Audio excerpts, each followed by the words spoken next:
You kissed her in dreams, then woke up bleeding. You've been haunted by her but never touched her name. She was the laugh that broke you, the perfume of the wound you never dared look at. You thought she was just a woman until she stared back through the mirror and asked, "Which part of me did you bury inside yourself?" She's not a lover. She's not an enemy. She's the silence that curls around your anger like smoke, the shape beneath your hunger, the myth behind the way you look at women and don't see them. You say she confuses you, but it is not her you fear, it is the part of you that answers when she calls. She does not lie, she does not speak, she mirrors. And the deeper you stare into her, the more your reflection begins to change. You didn't fall in love with her. You fell in love with the version of yourself she made you forget. The moment she looked at you, not as a woman looks at a man, but as a void looks at its twin, you stepped into the mirror and never came back whole. She didn't ask you to love her. She didn't have to. The echo she awakened in you was older than memory. You mistook her mystery for depth, her silence for agreement, her cruelty for a test. But the truth is, she was never looking at you. She was looking through you, searching for the part of herself that you had buried inside your desire. And you, poor fool, thought you had won her gaze. You hadn't. You were simply the surface she used to see her own myth again. You call it intuition. But what if it's older than that? Not a feeling, but a force. Not a gift, but a mirror. Every woman you've desired carried the outline of a goddess long forgotten. Aphrodite, Lilith, Kali, Persephone stitched into her breath, her glance, her indifference. You looked at her and saw chaos clothed in charm, but you didn't run. You kneeled, and not because you adored her, but because you feared what you might become without her. She held your weakness in the palm of her hand like a broken relic, not to heal it, to remind you of what you lost the moment you became a man who seeks. She knows what you conceal. That's why she unsettles you. She doesn't love you for your strength. She tests you with her absence. She disappears and you ache. She returns and you obey. Not because she demands, but because her silence evokes a law deeper than obedience, one rooted in your archetypal memory. You mistake it for chemistry, but she is not your partner. She is your shadow's womb. You don't want her to see you. You want her to baptize you. In her mystery, her moods, her unknowable cycles, you pray to be made real again. But reality does not come through her approval. It comes when you finally face the truth. She is not here to complete you. She is here to dissolve what you thought you were. When she stares at you without warmth, without softness, without the invitation you've grown to expect, you panic. Not because she's cold, but because something ancient inside you recognizes the devouring feminine. The mother who births and consumes, the lover who opens and shatters. You keep asking, what does she want from me? But you never ask. Why does this question hum inside my bones like a warning I've heard before? She doesn't want anything from you. She doesn't need anything from you. She is the reflection of what you've repressed, the chaos, the wild, the refusal to be tamed. You chase her like a man chases God, not because he believes, but because he fears the silence that follows if he stops praying. She isn't cruel, she is indifferent, and her indifference wounds you more than betrayal. Why? Because it forces you to confront a terrible thought. Maybe you were never real to her.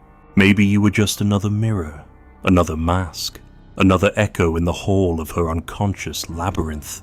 You call her mysterious, but the mystery is not her. It is the part of you that keeps returning to her as if salvation lies in her lips, her eyes, her withholding. The real question isn't, who is she? It's why do you need her to see you before you can see yourself? You dress your need as nobility. I want to cherish her. No. You want to be chosen. I want to protect her. No. You want to be necessary. I want to love her. No. You want to escape yourself through her myth, and she senses this, not with words, not with logic, but with the ancient blood in her womb that has seen your kind for millennia. She knows the hungry boy behind the composed man, the priest hidden inside the seducer, the supplicant within the conqueror, and she does not hate you. She simply does not bow to illusions. You perform strength, you speak of vision, mission, discipline, but one glance from her can bend your axis. Why? Because she carries the face of every unmet truth in you. The truths you buried in politeness, the instincts you choked in order to be liked, the rage you suppressed to be spiritual. She is not attracted to your mask. She is attracted to the war beneath it, but not to heal it, to test it. And when you fail, not because you are weak, but because you are unready, she vanishes, and you are left wondering if it was ever real. You think she punishes you with distance, but it is you who punishes yourself with projection. She did not promise eternity. She did not ask for your devotion. She only was. But you mistook her for a symbol you could possess. You didn't want her, you wanted the feeling she stirred. You didn't need her, you needed what she mirrored. And so every time she left, a part of your soul screamed, not because she was gone, but because the illusion was cracking. The mirror was refusing to lie. You call her confusing, unstable, hard to read. But maybe she is none of those things. Maybe she simply does not conform to the narrative you were taught. She is lunar, not linear. She is cyclical, not clear-cut. She is the chaos that births form, not the form itself. And you, obsessed with clarity, with knowing, with defining, cannot hold her without destroying her essence. She becomes cold because you became rigid. She becomes dark because you lit the wrong flame. She becomes silent because you shouted over the voice you were meant to hear in your own chest. And now you wonder, what does she want from me? But you already know. She wants nothing. That is why she is so dangerous. She does not ask. She reveals. And what she reveals is this, that your need to be seen by her is your refusal to see yourself. That the ache in your gut when she walks away is the echo of your own absence.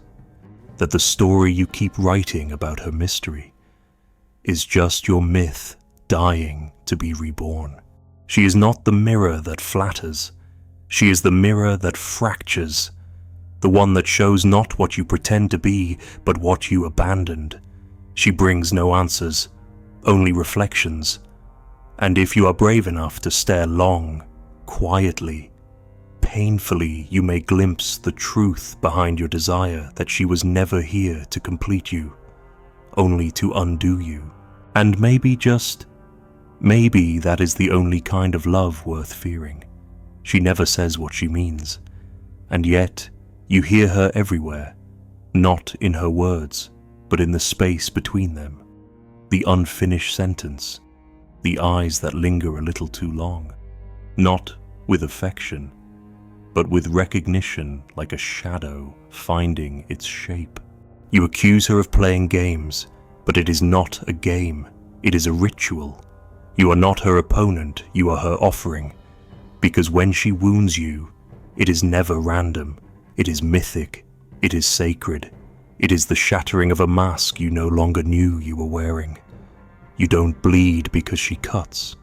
You bleed because your illusion is too thin to hold the truth. And she, with all her chaos, all her withdrawal, all her maddening silence, is the blade that breaks the spell.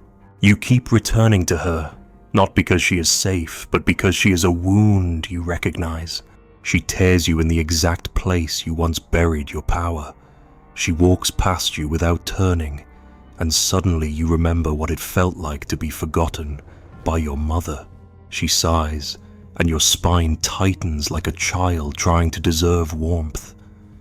She leaves, and the boy in you cries not for her, but for the ache she activated. You do not want her, you want what she unlocks. You want to open that door but never enter. You want to stand at the edge of your abyss and blame her for its depth. You once called it heartbreak, but heartbreak is too sentimental for what she brings. It is not about love lost. It is about the collapse of your architecture. She breaks the part of you that thought it knew how to desire. She kills the fiction that told you, if I'm good enough, I will be loved. But she does not reward your goodness. She is not drawn to your performance. She reacts to your unconscious. And when your unconscious is fragmented, afraid, clinging, she becomes venom. Not because she wants to hurt you, but because her nature cannot bond with masks. She is not the nurturer. She is the destroyer of the boy king within you. You offer her plans, visions, promises, but she does not barter in language. She watches your gestures, your hesitations, your glances toward other women. She watches not as a woman, but as the archetype of the feminine, the one who remembers every betrayal ever felt by every forgotten goddess. She is not judging you, she is weighing you, not against her standards, but against your soul. And when she sees you fumble for strategies instead of surrender, she walks away. You think it's rejection, but it's initiation. The trial you failed was not hers, it was your own. You long for her nurturing, but what she gives is confrontation. She does not soften your pain, she intensifies it until the mask breaks. You want to be held. She offers the mirror instead. You want her to explain. She offers silence. You want to be forgiven. She turns away. And in that turning, you are dragged back to the one place you swore you'd never return, the place inside you where you are still unformed, still unloved, still unnamed. That is the garden, but it grows beneath the wound. You don't understand her tests because they don't arrive as questions. They arrive as moods, withdrawals, contradictions. She says she loves you, then vanishes. She welcomes you, then punishes your need. She opens, only to watch what you do with her vulnerability. And when you rush to fix, to explain, to grasp, she disappears again. You call her unpredictable, but she is precise. Every action is a mirror, every silence, a map. You just don't want to read it, because if you did, you would find not her, but you. And that is the real terror, to realize that all along, it was never about her. You want her to choose you, but her soul does not respond to choice. It responds to frequency. If you are fragmented, she short circuits. If you are self-abandoning, she recoils. If you are needy, she becomes cruel. Not because she wants to be, but because her psyche revolts at falsehood. You don't need to be perfect, but you must be whole, even if broken, even if trembling. Because her essence does not crave a savior. It craves something older, a man who has bled and not run, who has faced his demons and kissed them on the mouth. When she wounds you, it is not punishment, it is revelation. You want her warmth, but she offers the fire. You want her touch, but she hands you the knife. Not to kill, but to carve away the false skin. And when you drop it, when you beg, when you collapse into the identity of victim, she vanishes again. Not because she is cruel, but because you are still clinging. She cannot meet you in the place of need, only in the place of surrender. And do you even know what surrender means? Not giving up, not begging, but becoming naked, stripped of tactics, timing, manipulation. You must step forward not to win her, but to face yourself. And then, maybe then, she returns, not with softness, but with recognition, because only then do you exist beyond your persona. Only then does she see not the boy asking for love, but the man willing to be undone. Her beauty is not her power, her mystery is. You confuse the two, but beauty fades, mystery devours. And you were not drawn to her lips or her hips. You were drawn to the hunger she awakened in you. That hunger is not for her. It is for reunion with the forgotten self. She is the gatekeeper, not the gift. She does not enter your life to stay. She enters to test. And if you fail, she leaves so you can meet the ghost of who you thought you were. Every time she wounds you, she is pointing to a place inside you that was already bleeding. You just didn't feel it until she touched it. And so you blame her, call her toxic, chaotic, unsafe. But deep down, you know it was you. You who lied about what you wanted. You who performed instead of revealed. You who chased love as a way to avoid being seen. She simply amplified your dishonesty. That's why it hurt. Not because she harmed you, but because she exposed what was already rotting. She may never return, and if she does, she may not stay. That is her nature. She is not the home. She is the lightning that burns down your old one, so you can build again without illusion, without plea, without the soft, secret lie that says, if I can just be enough, she will stay. No, she will not stay. She will not give you peace. She will not heal your wounds.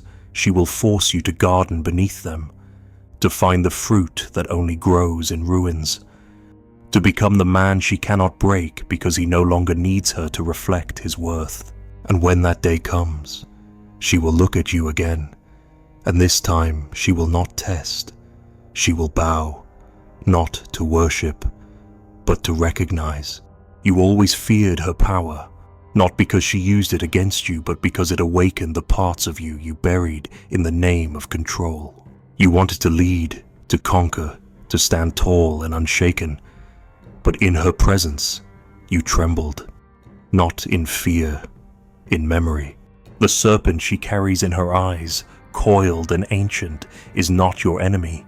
It is your initiation. And yet every time she moves in ways you cannot predict, you flinch. Every time she refuses to be defined, you demand clarity. Every time she burns what you offer, you call her dangerous. But danger was never the problem. The problem is that you built your selfhood on a mountain of avoidance, and she is the storm you cannot schedule. You were told to tame the dragon. But what if the dragon is the doorway? You were taught that masculinity means mastery. But what if she is not meant to be mastered? What if she is not a test to be passed, but an intelligence to be revered? You look at her and see contradictions, soft and brutal, nurturing and cruel, distant and magnetic. You forget that this is how the sacred always appears. The gods never arrive in symmetry. They arrive in paradox, in chaos that breaks you into revelation. She is not a puzzle. She is a ritual. And your failure is not that you don't understand her, it's that you keep trying to. There is no language for the serpent. It does not explain. It coils. It waits. It watches. And when you approach with strategy, it hides. But if you kneel not in worship, but in stillness, it may speak. Not in words, but in mirrors. You call this love. But love is not what you seek. You seek remembrance. You seek the moment when her eyes stop judging and start seeing. Not the version of you she tolerated, but the one you buried to be tolerated. You don't want her affection. You want her awe. And you will never receive it until you become what she cannot dominate. Not through resistance, but through radiance. The serpent tests you not by attacking, but by refusing to dance with your fear. She does not calm you. She stares. She does not flatter you. She reflects. And the more you demand softness, the more she sharpens. Not to wound, but to expose. She is not punishing you. She is revealing you. You who tremble when the feminine is uncontained. You who flinch when she does not fold. You who crave power because you fear intimacy. She is not impressed by your mind. She is not seduced by your image. She wants to see if you can hold her chaos without flinching, if you can remain still while she dissolves every idea you had about women, about love, about your own soul. She has been burned before, not by flame but by falsehood. She has been adorned and caged, praised and possessed, lifted and erased. And now, she carries the memory of every time she made herself small for a man who called it love. That is why she tests. Not to humiliate, but to verify, to see if you will try to own her, to see if your love is another leash, to see if your desire is just dressed up domination. When she finds you are not different, she leaves. But when she senses something else, something rare, something nameless, she softens, not out of submission, but out of recognition. And you, if you dare, must become the kind of man who needs nothing from her, not because you are indifferent, but because you have died already, died to your image, died to your performance, died to the ache of being chosen. You no longer seduce, you summon, not with words, with presence, with a stillness so vast she forgets her weapons. You do not seek her softness. You become the space where softness is safe. You do not demand her loyalty. You become the mountain that never moves. And from that stillness, something holy emerges, not obedience, not devotion, but surrender, not hers, yours. You bow not to her form, but to the archetype she carries, the serpent, the bride, the mystery, the mirror. You bow because you see the goddess behind the face, the chaos behind the charm, the divine behind the disappointment. You bow because you finally realize she was never here to fulfill you. She was here to fracture you, to break the boy who thought love was performance, to awaken the man who no longer needs to be seen. Only then does she meet you. Only then does she lay down the sword, because only then are you worthy not in her eyes, but in your own. You believed she would complete you, but completion is a myth sold to the wounded. She is not your missing piece.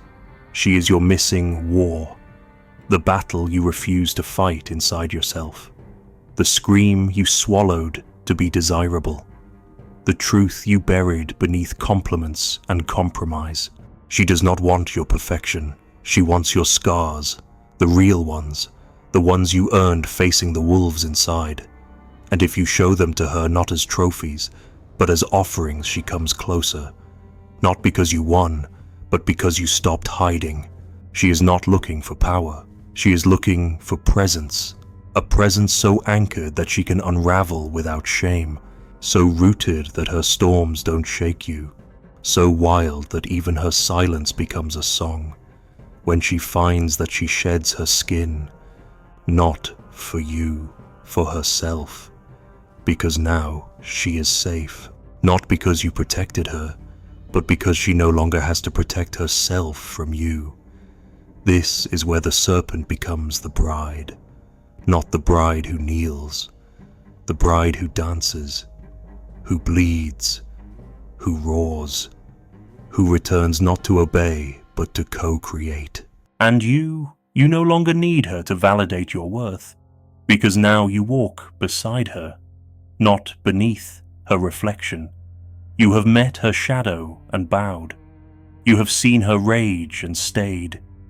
You have touched the wound without trying to fix it, and in doing so, you have become something dangerous, something holy, a man who no longer seeks approval from the feminine, but offers presence to it, a man who no longer fears her chaos, but honors it as divine. This is not a story of romance. It is a story of return, of descent into the mythic, of death and rebirth. She was never just a woman. She was the threshold, the serpent at the gate, the flame that burns everything false. And you who survived her fire are not what you were. You are what remains when the persona burns away. and what remains is sovereign. She stands before you now unarmed, unmasked, not because she trusts you, but because she trusts what you became without her. You ask no questions.